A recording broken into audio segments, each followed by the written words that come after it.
Hello guys, আসসালামু আলাইকুম। কেমন আছেন আপনারা সবাই? আশা করি অনেক অনেক ভালো আছেন। অনেক দিন পর একটি ভ্লগ শেয়ার করছি আপনাদের সাথে। ভ্লগটি হচ্ছে আমার মেয়েদের জন্য আমি কি পুষ্টি বানালাম, তো সেটাই আপনাদের সাথে শেয়ার করব। আমরা যারা বেবিদের মায়েরা আছি, আমরা তো অবশ্যই জানি বেবিদের নিত্যদিনের নতুন নতুন খাবার বানিয়ে দিতে হয় এবং অবশ্যই সেটা হেলদি হতে হবে।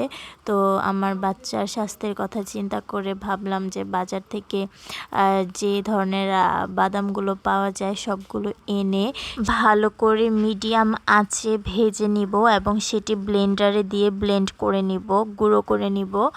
এই 5 রকমের বাদাম, যেমন কাঠ বাদাম, কাজু বাদাম, পেস্তা বাদাম, আখরোট, আপনার সাধারণ যে বাদাম, এই 5 রকমের বাদাম আমি সুন্দর করে ভেজে নিয়েছিলাম।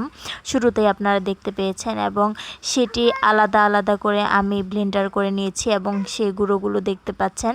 এই গুঁড়োগুলো একসাথে করে আমি মিক্সড করে নিব এবং একটি শুকনো বয়ামে রেখে দিব।